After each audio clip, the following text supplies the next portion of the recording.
Hello and welcome back. This is still TEATIME on PlusTvAfrica. Straight into the conversation of the day. Will Smith's memoir, Will is what it's titled, drops next week. And bombshell experts released this week revealed his complicated relationship with his late father. The veteran actor keeps it all the way real about his childhood trauma in experts that come from his granted interviews. In the book, Smith describes his late father, Willard Carroll Smith, Sr., as a violent man. The superstar recounts an incident involving his father that left him so vengeful that he considered killing himself. And I quote, "When I was 9 years old, I watched my father punch my mother in the side of the head so hard that she collapsed. I saw her spit blood. The moment in that bedroom, probably more than any other moment in my life, has defined who I am." Smith has since carried tremendous guilt for failing to protect his mother. And I quote, "Within everything that I have done since then, the awards and accolades and the spotlight and attention, the characters and the laughs, there has been a subtle stirring of apologies to my mother for my inaction that day, for failing her in that moment, for failing to stand up to my father, for being a coward." He continues, what you have come to understand as Will Smith, the alien, annihilated MC, the bigger-than-life movie star, is largely a construction, a carefully crafted and honed character designed to protect himself, to hide himself from the world, to hide the coward. That's so deep. That's deep. Yeah, when I saw this story, reminded me, I don't know if you guys have seen the series You. Oh no, like this is legit what happened. So the guy... Are you affected that Will Smith is killing women? No, but you know that's how it started. Like, I'm serious. Will Smith is going to go and... I'm loving this day. Will Smith is going to go and kill you guys should let me laugh. You're shaking the table, fam. Jada, do you want her number, please? 091, Abby? 00. Yeah. You're calling him a... That was close, yeah? That was close. I'm saying, like, it messes with you. That's what I'm trying to say. Like, the guy in You, yeah, the problem of him trying to like kill people and started with his mom. I'm having a hard time. Started with his mom. Wait, let me land. It started with his mom. It started with when he was watching, like he was young, and then he was watching his dad beat his mom, slap his mom, and then at that point he took a gun and he shot the dad. Okay, now that did not happen in Will's case, but the thing they have in similar is that you will have issues. That's what I'm saying. There will be trauma. If for a child that watches his mom or his dad beat each other, there will be problems. That's what I'm saying. But babe, in that case, I'm not saying that you know that applies to every single person. Right. Then of course. Okay, then it's weird to give the connection. Why didn't you say like every other person? Why did you not use the one serial killer that stalks people? It's an exaggeration. The movie now. I'm just using him because we know the movie. Do you understand? I'm not saying that he will start killing people. I don't know what you want to say. No, I'm not saying he will start killing people. Real quick. Yeah. So for me, right. I understand where a lot of men come from, especially when you're the type of man that I told you guys a story about I beat up my friend, my very good friend, yeah, because he raised his hand on this woman. So I'm the type of guy that I can't do it. Do you understand? But the moment he did it, like we actually got a physical fight over something that wasn't my business. Not your business. Yeah, it wasn't my business, right? But I was like, but that's exactly the kind of men that we need, though. We need to start making it our business. Like, you need to react to like violence. Like, you know, I tried to stay. Then there was a time he now picked the chair and pinned out to the ground with it, and I had to like kick off the chair, and then I punched him in his face, and he was like, "Wait, you go say," and we got in a serious fight over that, right? And I don't regret that fight, right? Do you guys still talk? Still my best friend.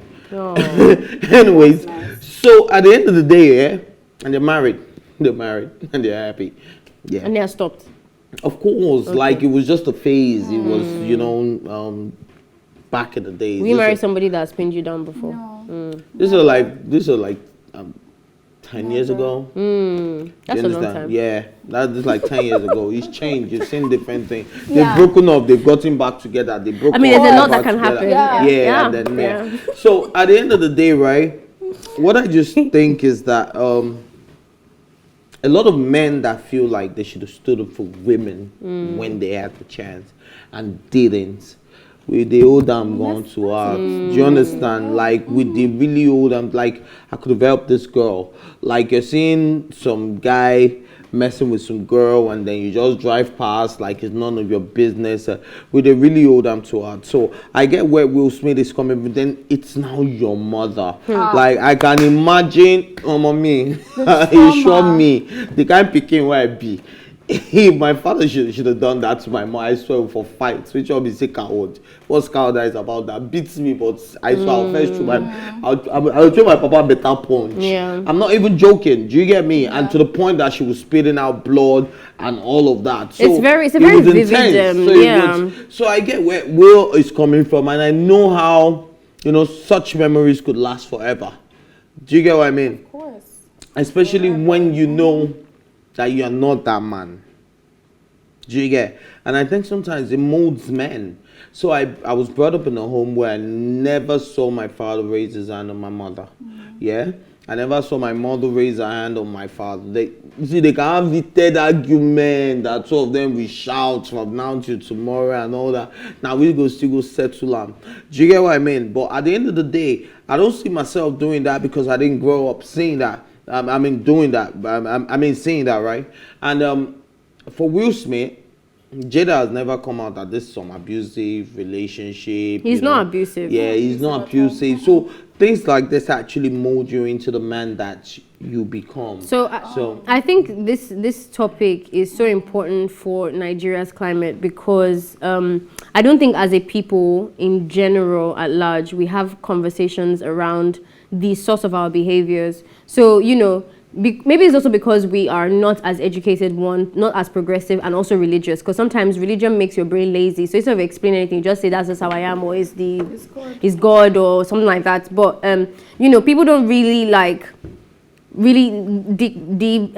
deep into why they act the way that they do. So for example, even this particular story about, that's why I was asking, why did you compare him to the character? Because this is actually every single person. Everything that we do today, how I survive, my coping mechanisms, the people that cry when they're upset, the people that throw up when they're upset, the people that go smoke something when they're upset, people that work hard, all those temperaments that you have is as a result of you responding to something. And so when people say things like, oh, that's just who I am, or just how I am, it's a very lazy way of thinking. It's actually a reason, a pinpoint through therapy and maybe just talking a lot about it, you can actually find where that came from. Like somebody will say, oh, I don't talk about my problems, I don't share my problems. This is a good friend of mine, I'm so sorry, I'll not call your name.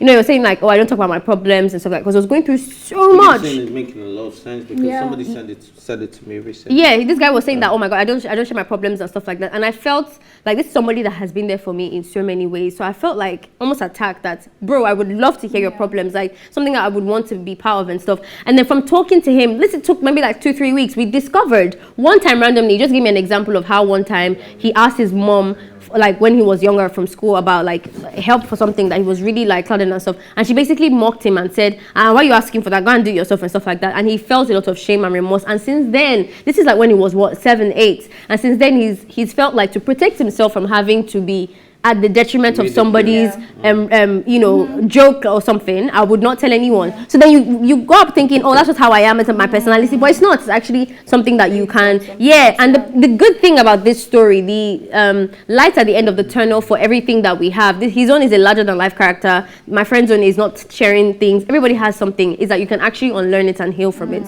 You can actually find that closure and heal emotionally and do better, and that's something that I feel like we don't really have conversations about here. Like I hear people who are dating some mad people, like very toxic people, and I'm just thinking this person needs like therapy, like to unpack a lot of the things that they're doing. And I don't know if it's stress or the fact that things are just really hard, but I feel like this society to really embrace toxic relationships. Like you find even men saying things like, oh, if she's not crazy about you, then she doesn't love you. Like if she's not throwing things and like pulling you and being dramatic. So we've seen too much that we need to unpack. And so I like the conversations that he stems up to bring. I like where you just took it from. A lot of us, right? Like I said I like where you were coming from. When I said that, right? That somebody said that to me recently, because I'm the type of guy that if I'm upset about something, maybe if I have an issue with my girlfriend, right? My ex, my girlfriend, we're back. Anyway, yeah, so. Of course we're going to be back. If nobody for 1 second believe that you people's breakup was permanent. All right, so yeah. What's it called now? Anytime I'm upset, I probably would drive out of the house because I don't want to say things I regret. I don't want to do anything silly, right? And then I find myself hanging out with somebody else and we're drinking a lot. And then I find myself hanging out with this other girl, a very good friend of mine. And then we're drinking, like we're doing shot, lime, salt and all of that. Tequila shots and all of that. And she said, you know what? You're just making excuses for drinking. You want to drink. That's why you're drinking. It's not because you're upset. And do you understand? You want to drink. That's why you drink it. Because when you go with your girlfriend, you drink. Do you get what I mean? Like, you just want to drink. That's why you. So everybody makes excuses for whatever thing we're doing. And I think we should begin to own up to it. I know accountability is important. It is important. We should begin to, face it.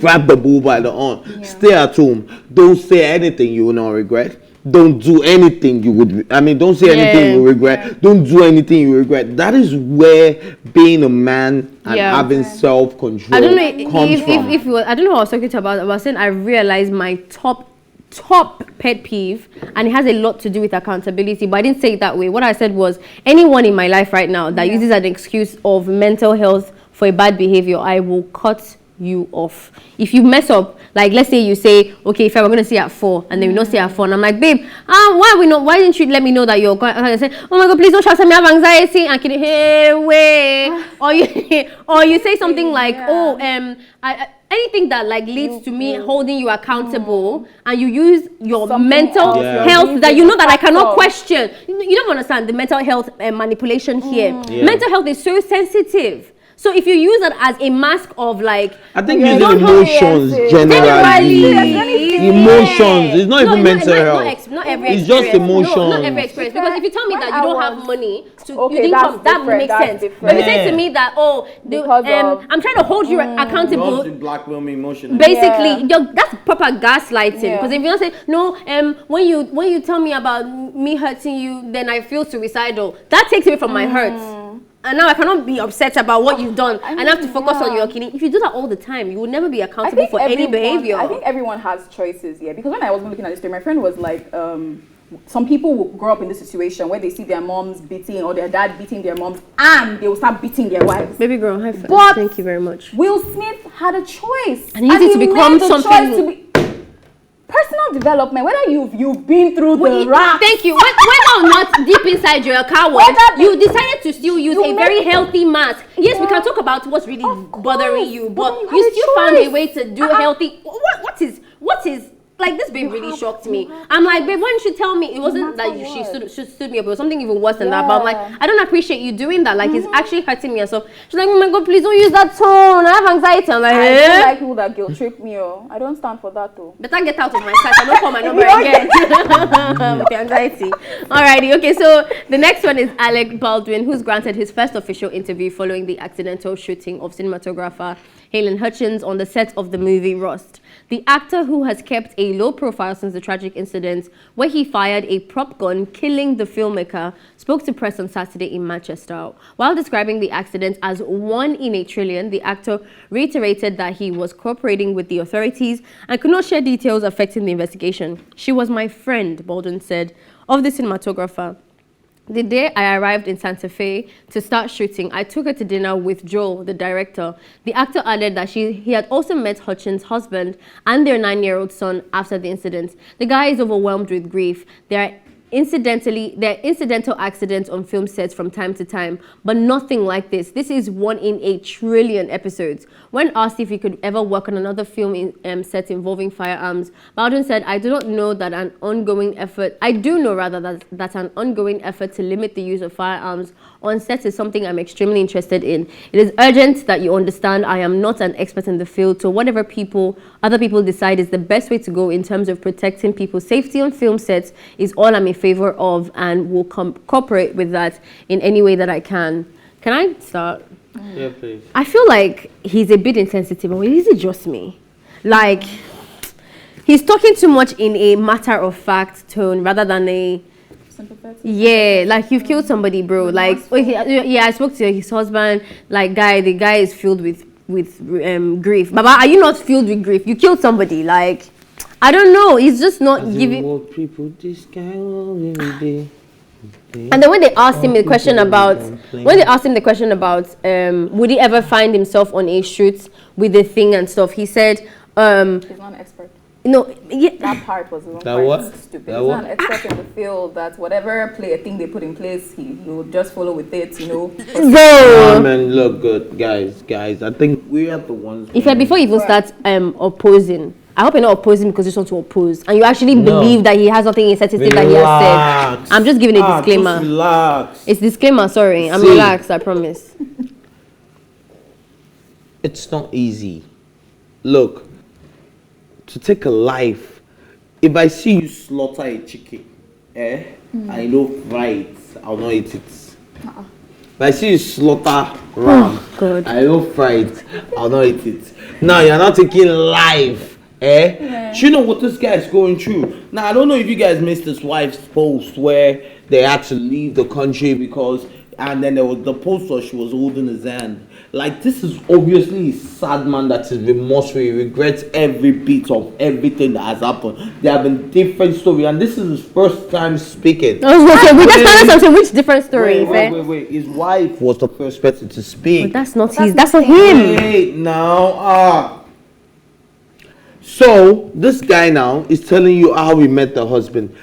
He met somebody that killed his husband, filled with grief, and he mentioned it, and you guys think that's insensitive. If he didn't say it either, he would have been. You're not listening. You're not listening. You're not listening. No, I mean, this guy is okay.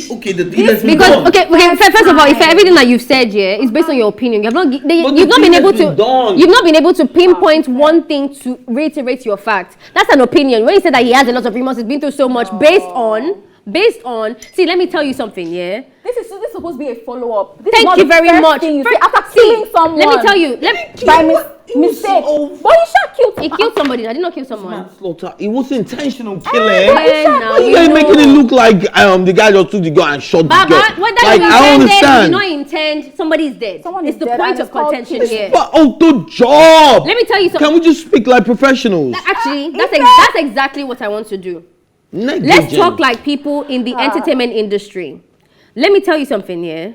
Alec is not new in the industry. He knows exactly what interviews do. He knows the power and the tool for that stuff. Yeah. If this was a random man, a filmmaker that's never been in front of the cameras, in fact, I was not even an actor, maybe I'll give him some slack. He knows people are looking for remorse. He knows people are upset. Although it's accidental, somebody has died. I'm sorry, in my opinion, if you cannot show remorse, even if it's by faking it, don't give a press release. In my opinion, you have to show. What's fake in it? Can't you read the tone? As like if you cannot show remorse about killing, the way I'm so sorry, tone is of the message. That's why I wanted to pause you because I don't understand why you want to argue that somebody killing somebody by mistake does not deserve a remorse. How does that even make sense? I never said it doesn't. But this thing has no remorse. Show me where we had remorse, then I'll stop arguing. I beg. Please show us where there is remorse. He's not an expert in the field. That if they bring something for, he was even constructing the message. You guys don't even know what it means. You don't even know what this guy is going through. You don't know if he has been having sleepless nights. Did he tell you what he's going through? You don't know about his insomnia. Did he show you? You don't know about his PTSD. Did he say? He's being very insensitive. Did he say though? Why are you speaking for him? Do you know him personally, or am I missing something here? I beg. I can imagine if I was in his Imagine it's not facts, Ife. Like, do you know that? Wait, let me tell you something here. So what you're saying is that he's not remorseful, it's facts. No, I'm saying that you know him personally. No, you know remorseful. Ife, you know he doesn't care. Based on what we let me He has gone to the club. He's partying. I have more. Let's do it this way. Let me ask a genuine question. Yeah. Do you think that in general it is possible for somebody in Alec's position to not actually have remorse? Is it remotely possible? That somebody, yes, it's very possible. Exactly. So the idea of me, you can just say it was a mistake. It's not my fault. Now, the gun, fired and. Yeah, I'm not saying that he doesn't have remorse, but it is possible that there's a possibility. Excuse me. There's a possibility that he could have remorse or not have remorse. And the only way for us. That's not fact. No, it's no. That's fact. It is fact that one person, when they do something wrong, will either respond in two ways. Show remorse. Alec. No, Ife, listen. Calm down and listen. Oh my God. I asked a simple... I feel so much for this guy and I hate the way you guys are talking about calm him. down. Did you read that message? Like, calm down. Ife, calm anything down. wrong with it? I saw a man that was expressing exactly how he felt. Which is what? Which is what? Nothing. Which is what? Now, this is a man that is telling you that, look, the deed has been done. He never said that. Speak for him, because if it's based on what you saw, he never mentioned anything. I'm done. You know that I can't win this battle. You can't, because it makes no sense. Do you know that he never mentioned anything about how he felt? So why you are boiling, I don't understand. He never mentioned one thing about how he felt. The only feeling. So why are you speaking for him? What is your own issue? Why are you speaking for him? Guys, somebody died. How am I? This industry? Like, what are you saying? That's not the point. He has been. So he's not a veteran in the industry. But please, my point for the people that want to be educated is that if you are going to release a statement about a crime, let's give a perfect example of Caitlyn Jenner. Caitlyn Jenner killed somebody by mistake in a, no, you can't, because you didn't want to talk. So she was driving and then I think it was when they investigated, it was not her fault, but somebody died. This babe did not give any this man, girl, she did not give any interview for a long ass time. And when she did, she was apologetic to the family. You know, this guy not apologize to the family. As an apologetic to the family and all of that. I think that it is in your best interest, Alec, to keep quiet and go through. Thank you very much, because public. If you're interrupting me and I don't like that, please let me just finish and then you can say what you want to say. When you're giving, and I said no already, so let me finish what I want to say and then you finish. Okay, it's fine. Go. So when you want to address the public about about killing somebody intentionally and unintentionally, I feel like there is a level of emotions that you need to show. Even when we do stupid things like you did not say nice things to LGBT community, we're expecting remorse. So I don't understand how I will not now expect remorse when you've killed somebody. I rest my case. All right, thank you for resting your case, Your Honor. And for me, right, have you guys considered the possibility that this statement was not even written by? Do you know that's what I was waiting for him to say? And then that would be rubbish. You mistakenly killed someone, you now waited for someone to type your message. Guys, you guys know what? Oh my God, don't make me swear on live television. Do you guys know what PTSD is? You can't write, you can't talk about the issue, you can't do anything, but he has to talk. If he doesn't talk, you people say he didn't talk. Who told him to talk? Killed someone. She did not talk for a span of time. You don't have to talk. You don't have to. You don't have to talk. If you bring out this nonsense, and then don't bring any message. Don't talk at all. See, his daughter has been doing a fantastic job on behalf of this guy. A fantastic job, because Candace Owen, who is a writist, because this guy actually used to has a show that used to mock what's it called? Trump. And all the conservative people, all the people that support Trump, have been using this guy's unfortunate event to mock this man, which is very cruel, because best believe until this nonsense that he did, I'm pretty sure that the guy is actually feeling bad. Nobody wants to kill somebody by mistake. But let's even leave that away. His daughter has been defending back to back how like his dad is like not doing really well and that they should not be joking about those kind of things. His wife has done the same thing too, and I feel like his quiet was a respect to the incident that has happened, and this does not cut it, in my opinion.